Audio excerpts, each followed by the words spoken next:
From ABC, this is World News Tonight with Peter Jennings, reporting tonight from Washington. Good evening. We begin tonight with the extraordinary. Only a few months ago, it would have been the unthinkable. For the first time in the history of the Soviet bloc, the government of one country in Eastern Europe has actively helped the citizens of another to escape. Today, when a young East German girl who had ostensibly gone on vacation to Hungary spontaneously hugged a Hungarian border guard on the border with Austria, she might have been saying thank you for thousands of East Germans who've arrived in West Germany today. That's how they get there, from East Germany to Hungary, through Austria, and then on to West Germany. ABC's Jim Hickey is in Hungary. By tonight, the refugee camps were empty. In less than 24 hours, 8,000 East Germans had gone to the West. Auf Wiedersehen. The last to leave climbed aboard buses this afternoon. They carried what they could, just enough to start a new life. It is understandably frightening not knowing what lies ahead, but few regret what they are leaving behind. This woman's sign reads, "New friend Kohl," meaning the West German chancellor. Ex-friend Honecker, the East German leader. Some will settle not far from where they started, like Peggy Henning from East Berlin, headed to West Berlin by way of Budapest. In GDR was life not good, not attractive for young people. She wants to travel freely, to say and do what she wishes. That's what they all want, freedom. Some are starting over at an age when that's hard to do. But Dietrich and Inga Werner have always wanted to live in the West. Our hopes have been fulfilled, he says, and now we have great expectations. East Germany has reacted with expected anger at the exodus, calling it organized human smuggling. By allowing the East Germans passage to the West, Hungary has broken a 20-year-old agreement with its Warsaw Pact ally. But like the refugees, the reform-minded Hungarian government is looking west for its future. None of that mattered to the East Germans today as they reached the Austrian border, reached the West. They included Peggy Henning. I feel very, very good and I'm very happy.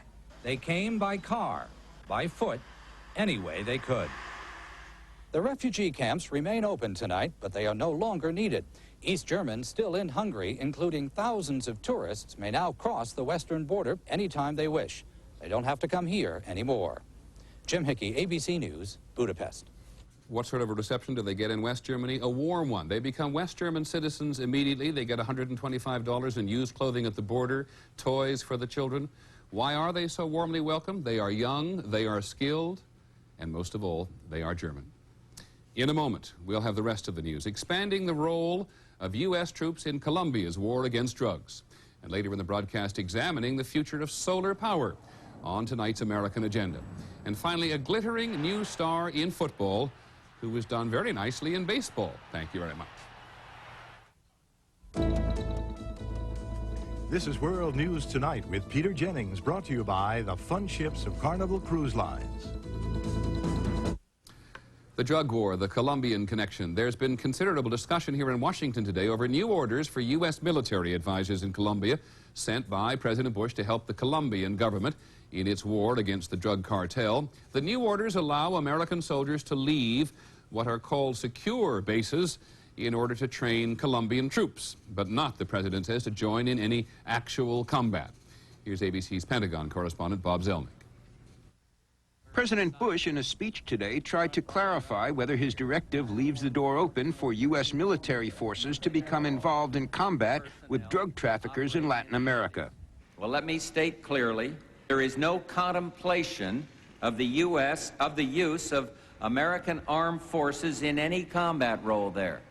No U.S. military personnel will accompany host government forces on actual field operations. The White House took steps to minimize the role of the U.S. military there. But Pentagon sources say the order greatly expands the American military role in South America.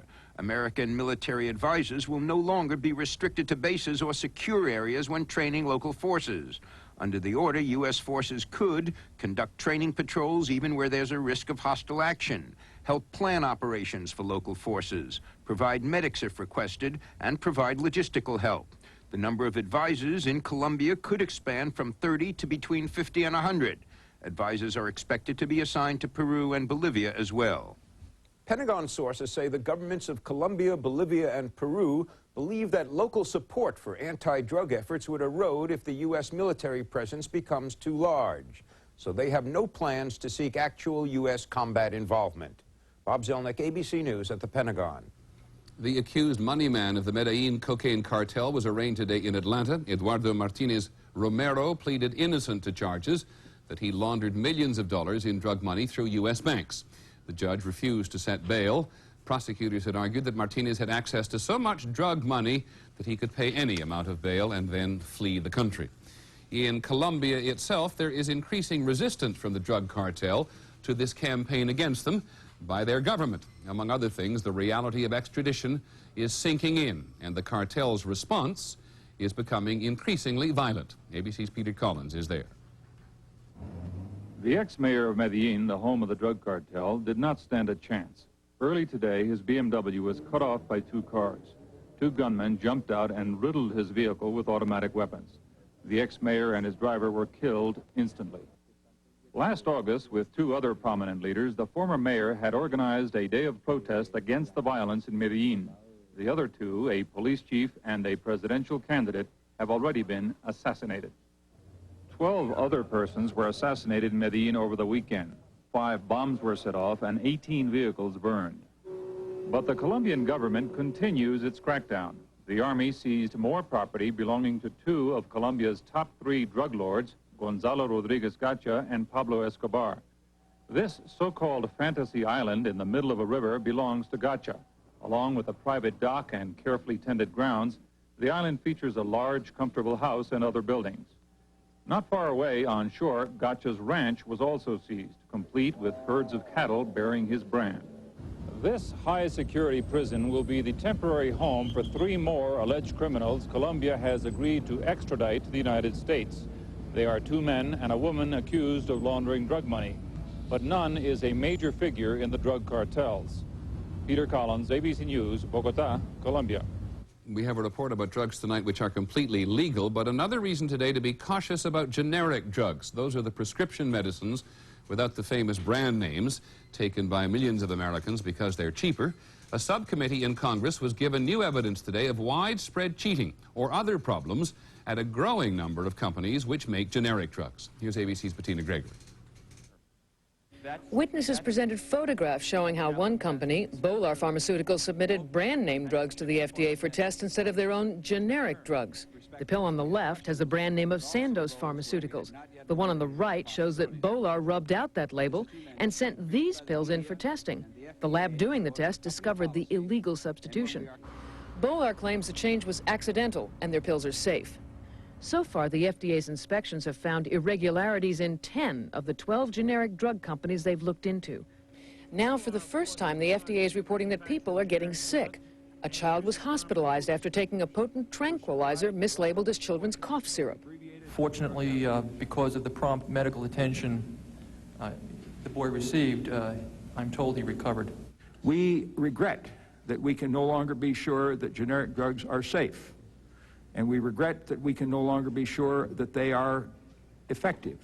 At the same time, Chairman Dingell said not all generic drugs are poisons or placebos. But at today's hearing, a number of executives from generic drug companies were subpoenaed to testify. They took the Fifth Amendment. Some have already pleaded guilty to bribing FDA officials to get drugs on the market in this growing scandal about generic drugs. Bettina Gregory, ABC News, Washington. Brief economic news on Wall Street. The Dow Jones Industrials lost just over 5 points today, and the trading was slow. The people who administer scholastic aptitude tests to college-bound students said today that there was some slippage in this year's scores among women and some minority groups. Officials also say that over the past 5 years, minorities have shown a slow but steady improvement, while the scores of most minority students still lag far behind those of whites. Board officials say that is probably due to inequalities in educational opportunities and not to any real difference in abilities. We'll be back in a moment with the overseas news. Police in South Africa giving up their whips. It is not very often that we report that the authorities in South Africa have decided to give up one of the weapons they use against people who oppose them. However, today, South African police announced they will no longer use whips in breaking up demonstrations. there is more to the story than that. Here's ABC's Richard Sergey. Scenes like these are what the South African government says have provoked a negative reaction at home and abroad. Ironically, many news organizations have refrained from showing the police using whips because of media restrictions under the state of emergency. And anti-apartheid leaders point out that police remain free to use more lethal weapons against demonstrators, including shotguns, pistols, and rubber bullets.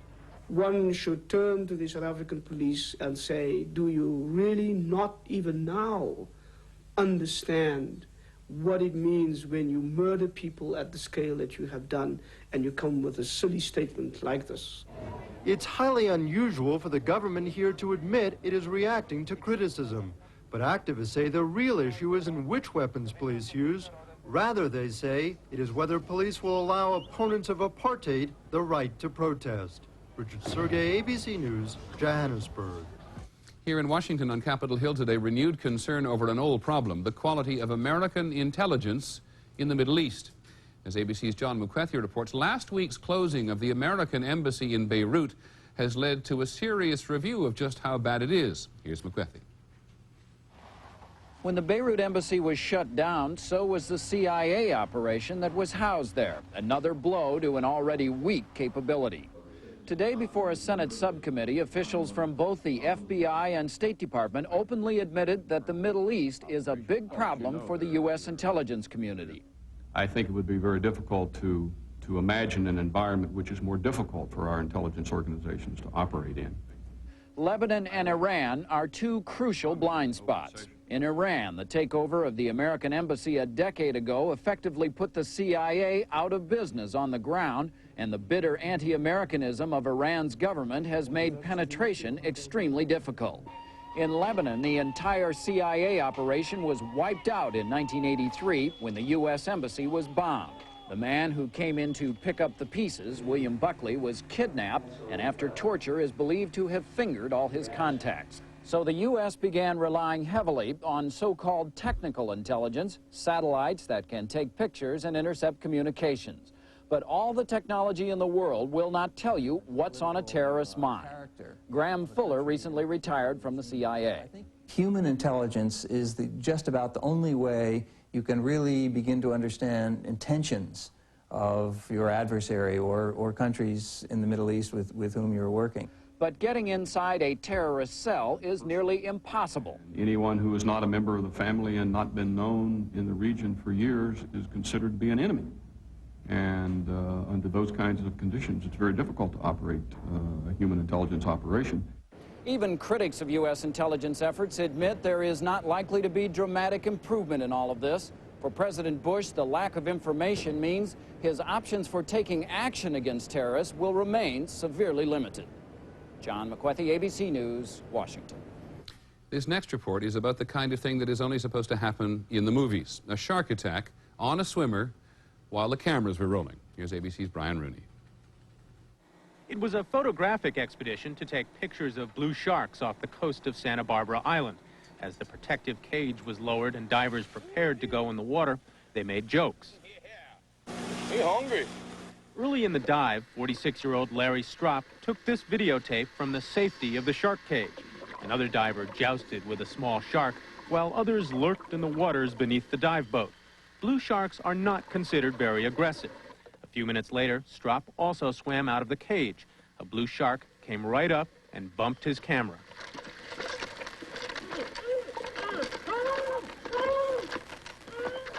I felt a tug on my arm. I really didn't feel pain, but I looked down and my arm was inside his mouth, and I reached down with my other hand and tried to pry his mouth open. The attack lasted only a few seconds.